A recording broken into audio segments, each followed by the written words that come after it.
Hello Corvette fans, Miles here with Miles on Cars. I'm at the National Corvette Museum in Bowling Green, Kentucky, and it's really cool. There's going to be some people coming through here. Go ahead, no problem. I'm going to showcase some of the stuff I'm kind of personally most interested in the museum. If you really want to see the whole museum, you got to come here and see it for yourself. This is mainly going to be on the cars I'm most interested in, which is basically 63 to 72s. So I'm starting out here with this diorama display that shows pretty much the finest of the mid-years you could ask for. 65, 65 and 66 coupes, and this yellow convertible that's blocked by the fuel pumps, the fuel tank, gas pumps. Anyway, first car, 65 coupe, 425 horse, 396. First year for big blocks, 1 year only for 396. My good friend John just got a 65 coupe with an original big block car. It's now got a 454 in it. I believe this is Nassau blue or something like that. Maybe Marina blue, can't say for sure, but just probably about the coolest car in the whole museum.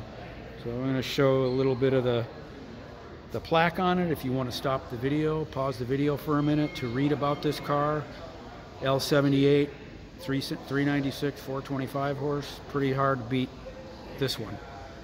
Then next to it is a Burgundy 66 coupe with a 427, 390 horse or 425 horse car. Chip Miller, who was a big Corvettes at Carlisle, a Carlisle events guy. This is a car that he owned at one point, and it's maroon. I think that's Milano maroon or Marlboro maroon, can't remember exactly. I don't know if this is a 390 or a 4 1/4 horse car, 427. And then this yellow convertible 67 is kind of, like I said, blocked by the fuel pumps, and but still no matter. Pretty cool car, side pipes, bolt-on wheels. I'll show a little plaque on it. You know, 67 is pretty much about the best one of all. And I'm going to pause here for a minute and then restart and go on to some of the shark body cars. I might show. There's a couple split windows too that are pretty epic. Shark body cars, pretty much the ultimate pair here. Both convertibles. This black one's an L88, 69 L88 convertible. There's a little plaque on it. Only 116 of these were made. Most of the Corvette people, you know, most real die-hard Corvette people will know about that. And then this red car is a ZR2, one of 12, I think. Or no, this is just a regular 71 LS6. There was also a ZR2 package car, which was the racing version, basically, with the LS6 454, kind of like the ZR1, which had the LT1. I believe those were 70, 71, 72, something like that. Anyway, both these cars are absolutely epic. Pretty much the pinnacle, to my mind, in the shark body cars that are in the museum at the moment. There's an amazing display of racing Corvettes in the museum right now. You just have to come here and check it out. I'm not really going to show those. I mean, that's basically, I'm mainly kind of focusing on the street cars. Like I said earlier, 63 to 72 are sort of my favorites, the mid-years and the shark body cars with the metal bumpers. So, you know, to many this might be the ultimate Corvette in terms of its pure visual appearance. A fully split window, silver with a red interior, and it is just absolutely epic. Let's take a look at the little display on it.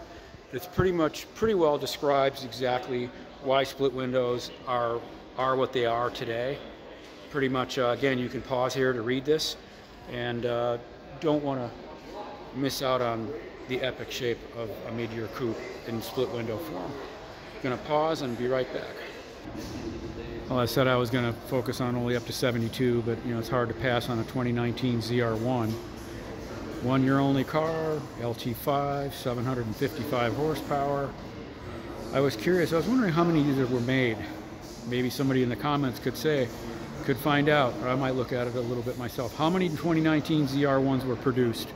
Pretty epic. Go ahead, guys, don't worry about it. Yeah, no problem. And you know, I'm being real informal here. There's a couple guys that work here at the museum. Let them walk by.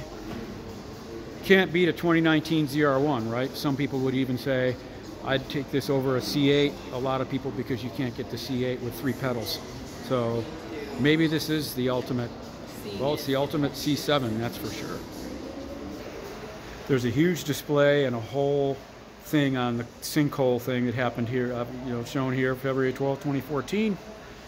And you just have to walk through and check it out if you're really interested in that. I checked it out briefly. It's pretty cool. Wanted to touch on it for a moment. So there you have it. Here we are in the Sky Dome. Here's a 53 chassis number 3. That's pretty cool. This black 57 Fuelie is an airbox car. They only made 43 of these.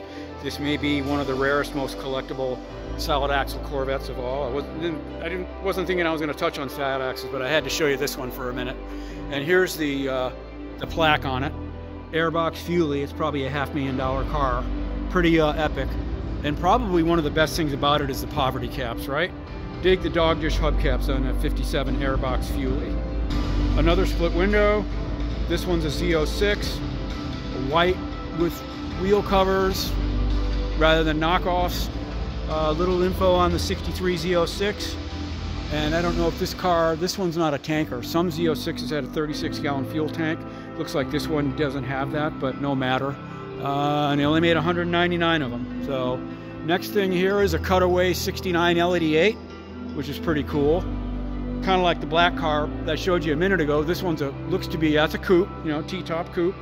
A cutaway 69 LED8, and all the usual info on 67 to 69 LED8s. They're absolutely epic, no doubt about that. 71 ZR2, like I talked about earlier, like that red car. Well, the red convertible back minutes ago was just an LS6. This is a ZR2, which is the racing version of the LS6. The ZR1 was the racing version with the LT1. So convertible with a bolt-on hardtop, and here's the display on it, a little plaque about it. Again, you can pause if you want and give it a read. Be right back. 83 Corvette, the only one made. All the others have been crushed. So a little info on that, which is kind of cool. So some say, well, the Corvette maybe wasn't in continuous production for 70 years, but pretty much close enough, right? 1 year off. So there's that. This is kind of cool, the last C7 with a manual transmission. It's here in the museum. I guess they kind of plucked it off the assembly line and put it in here. So everybody that kind of bellyaches about not having a 3-pedal and a C8, well, here you go. Here's the last manual transmission C7. So it'll be the last manual transmission new Corvette.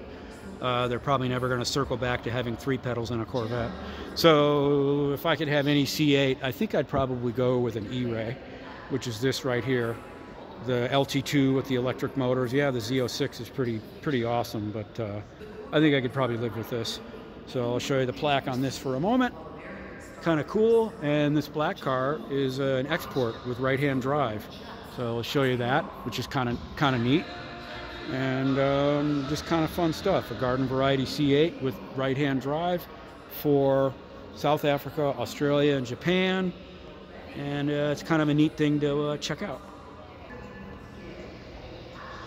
The vaunted C8 Z06, pretty much the all-singing, all-dancing exotic, if you could call it that, which it pretty much is. And for about 150 or 200 grand, it's what I would consider to be a screaming bargain. Here's a little plaque on it, and just thought I'd check that out. That's pretty much the whole part of the museum that I wanted to show.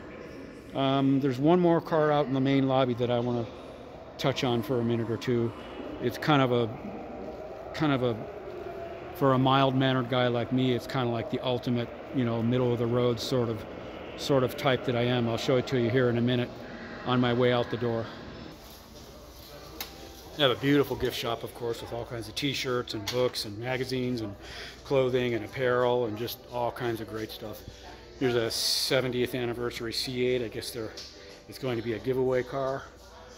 And I'm going to walk out front into the main lobby here in a minute. See you in a minute. So out here in the main lobby, this is where they do museum delivery on the cars. There's a couple over here taking delivery of the C8, the gray car in front of this red one. so I don't want to intrude on them at all. But this is the main lobby where they do those. It's pretty cool. There's the gift shop. Here's another, this red car. It might be a Z06. It looks like another, not sure if it's another somebody taking delivery of the car or what, but Corvette Museum Library Archives, pretty cool stuff. And I'm going to spend a moment or two here in a little minute pretty much showing my favorite car in the whole museum. Okay, pretty much at the end of the tour here, at least for my little video. Strange but true. This is about one of my favorite cars in the whole museum at the moment. As I said, I'm kind of a mild-mannered, middle-of-the-road guy. I don't need a new Z06, or I don't have to have an L88 or whatever. I've had a couple big block cars. I've owned about 8 or 10 Corvettes. You know, a lot of Ford stuff on my channel as well. But this car is just so pure and so right. So it's a Donnybrook Green 70 Coupe, base motor 300 horse 350 with a 4-speed, and it is just, I would put a TKX 5-speed in this car and I would be done. Just cruise it around and be happy. If there's just some way I could hold on to my '69 Mustang and have this car as well, that would be it. 70 Corvettes are really cool because they didn't make that many of them. There was only about 17,000 of them in total because GM went on a strike. They made over 38,000 '69s, and then so the 70 production was pretty low in terms of numbers. And 70s are also cool because it was the last year of, you know, the higher compression engines, you know, 10 and a quarter to 1 on these small blocks. This was a base motor car, 300 horse 350, and do a little quick walk around on it.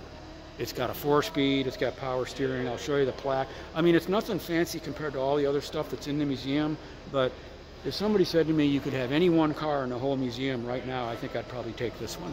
So let's just have a look at why this thing is so freaking cool. Donnybrook Green, which is just a really great color. This car is so straight and so true. It's just absolutely epic. We'll go ahead and do the, show you the plaque here.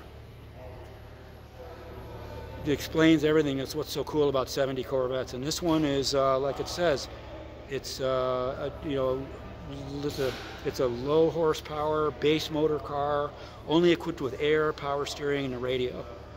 It's a base model 70 Corvette, and so it's just absolutely one of my favorites. So let me show you the right side of it here.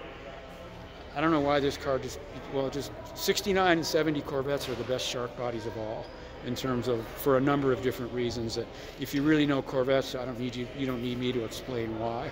So let me see if I can get around to the back of this. Hold on one second. So more on this Donnybrook Green 70 Coupe. As I said, it's a base motor 300 horse 350. Then there was a 350 horse, I think it was the L46, and then of course, you know, I guess if I was really going to fantasize, I guess I'd take a 70 LT1.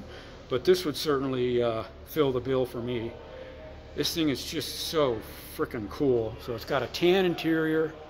Doesn't even have power windows. It's got crank windows, like I said on the plaque, just power steering, air. I would do a, you know, put a tilt wheel in it, do the tilt wheel conversion. And this is just kind of, this is about, you know, this is about the best you can get. This is the, you know, kind of the epitome of C3s. So, you know, shark body cars from 68 to 82. If you're really looking for, you know, like the best shark body Corvette out there, 70s are about the best for many different reasons, as I mentioned. 69s as well, you know, the big block cars and all that stuff. But the 70s, the only year for the high compression LT1. The 71s and 2s are cool too, but those only had 9-to-1 compression on the LT1s, whereas the 70 had 11-to-1. They were rated at 370 horsepower. Let me see if I can get a passenger side rear on this. Hold on one second. Okay, there's a rope there. So this is pretty much the best I can get on the passenger side of the car.